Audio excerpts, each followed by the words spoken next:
একদম সরাসরি শুরু করা যাক।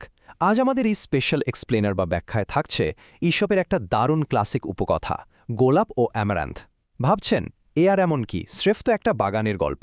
কিন্তু না, এই ছোট্ট গল্পটার ভেতরে মানুষের জীবনের সবচেয়ে বড় আকাঙ্ক্ষা আর অদ্ভুত সব সত্যি লুকিয়ে আছে। মজার ব্যাপার হলো, প্রাচীন গ্রিক সংস্কৃতিতে এই অ্যামারান্থ ফুলকে ধরা হতো অমরত্বের একদম চূড়ান্ত প্রতীক হিসেবে। কারণটা খুব সোজা, শুকিয়ে গেলেও এর রং কখনো নষ্ট হয় না। আর অন্যদিকে গোলাপ। গোলাপ তো আবেগ আর ক্ষণস্থায়ী সৌন্দর্যের এক ইউনিভার্সাল সিম্বল। তো এই দুই সম্পূর্ণ বিপরীত চরিত্রের কথোপকথন আমাদের মনস্তত্ত্বের ঠিক কোন জায়গায় নিয়ে যায়? চলুন যাত্রাটা শুরু করি। মূল বিশ্লেষণে যাওয়ার আগে একটা খুব বেসিক প্রশ্ন নিয়ে একটু ভাবা যাক। যদি অপশন দেওয়া হয়, তবে কোনটা বেছে নেওয়া হবে? অনন্ত জীবন নাকি ক্ষণস্থায়ী দীপ্তি? যুগ যুগ ধরে বড় বড় সব দার্শনিক ঠিক এই বিষয়টা নিয়েই মাথা ঘামিয়েছেন।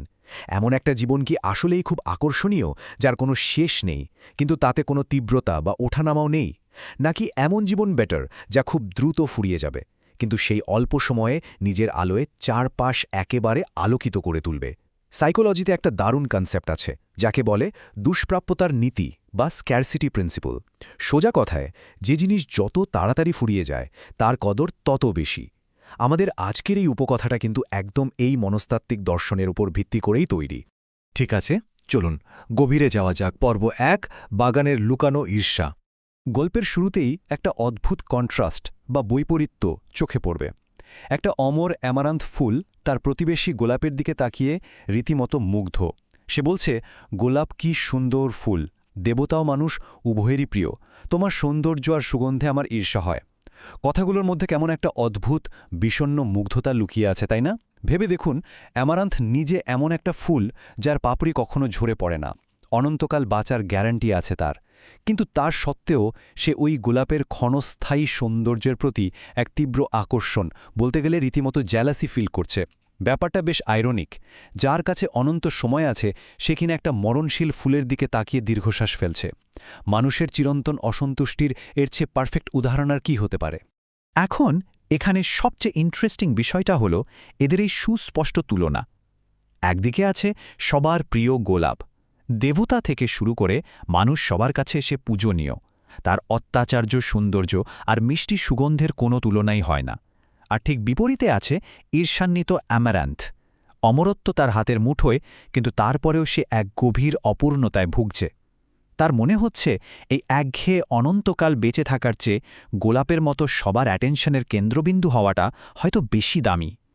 ব্যাপারটা কিন্তু একেবারেই অপ্রত্যাশিত, কারণ আমরা তো সাধারণত অমরত্বকেই সবচেয়ে বড় উপহার হিসেবে ভাবি, তাই না?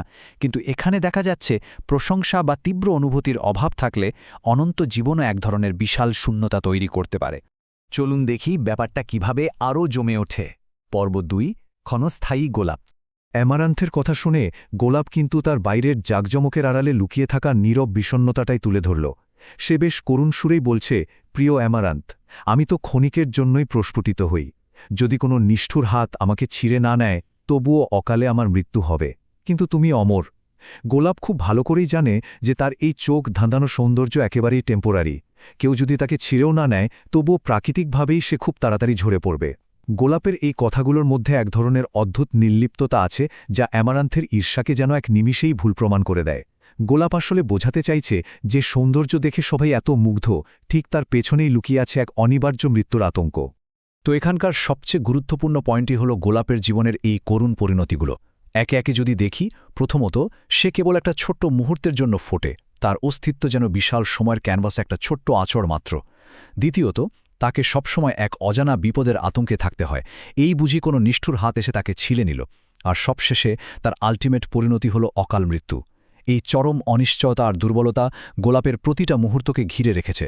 অ্যামারান্থ যে সৌন্দর্য দেখে এত ঈর্ষা করছিল, গোলাপের কাছে সেটাই তার সবচেয়ে বড় দীর্ঘশ্বাস। এই পুরো ব্যাপারটা প্রমাণ করে দেয় যে দূর থেকে যে জিনিসটাকে একদম নিখুঁত মনে হয়, কাছে গেলে তার পেছনের সত্যটা কিন্তু অনেক বেশি বেদনাদায়ক হতে পারে।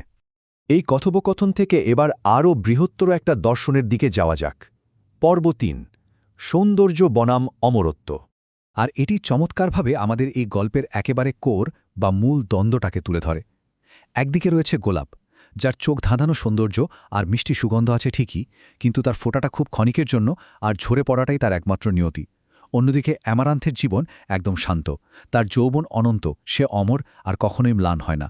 এটা কিন্তু শুধু দুটো ফুলের সাধারণ কোনো তুলনা নয়, এটা আসলে মানুষের দুটো সম্পূর্ণ ভিন্ন আকাঙ্ক্ষার প্রতীক।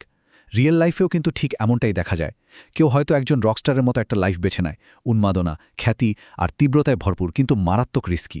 আবার কেউ হয়তো বেছে নেয় একটা ছকে বাঁধা নিরাপদ জীবন, যেখানে কোনো রোমাঞ্চ নেই ঠিকই, কিন্তু একটা স্থিরতা আছে। এখন প্রশ্ন হলো, ক্ষণিকের জন্য হলেও কি পরিপূর্ণভাবে বিকশিত হওয়াটা জরুরি, নাকি কোনো ঝুঁকি না নিয়ে নিরাপদে অনন্তকাল টিকে থাকাটাই শ্রেয়? এই তুলনামূলক চিত্রটা আমাদের ঠিকই গভীর চিন্তার মুখেই দাঁড় করিয়ে দেয়। মজার ব্যাপার হলো এই উপকথায় ঈর্ষা বা জ্যালাসিকে একটা অনুঘটক হিসেবে ব্যবহার করে দারুণ একটা মেসেজ দেয়া হয়েছে। অ্যামারান্থের একটা সাধারণ ঈর্ষা থেকেই কিন্তু পুরো কথোপকথনটা শুরু, অথচ সেটাই শেষ পর্যন্ত মানব চরিত্র আর আকাঙ্ক্ষার একদম গভীরতম জায়গায় আঘাত করল। গল্পটা চোখে আঙুল দিয়ে দেখিয়ে দেয় যে আমরা প্রায়শই অন্যের চকচকে জিনিস দেখে ঈর্ষান্বিত হই, কিন্তু গুণাক্ষরেও বুঝতে পারি না যে ওই জিনিসের সাথে কী পরিমাণ বেদনা বা স্যাক্রিফাইস জড়িয়ে আছে। ওই যে কথায় আছে না, ও পারের ঘাস সবসময় বেশি সবুজ মনে হয়। অ্যামারান্থ গোলাপের কষ্টটা ফিল করতে পারিনি, সে শুধু বাইরের জাঁকজমকটাই দেখেছিল। এই ব্যাপারটা আমাদের ভাবতে বাধ্য করে, আমরা জীবনে আসলেই কি চাই? আমাদের কাছে সত্যিকার অর্থে কোন জিনিসটার ভ্যালু সবচেয়ে বেশি? বাহ্যিক চাকচিক্য নাকি ভেতরের শান্তি? আর তাই আলোচনার একদম শেষ পর্যায়ে এসে এই মৌলিক প্রশ্নটাই সবচেয়ে বড় হয়ে দাঁড়ায়, আমরা আসলে কোনটি কি সত্যিকারের মূল্য দিই?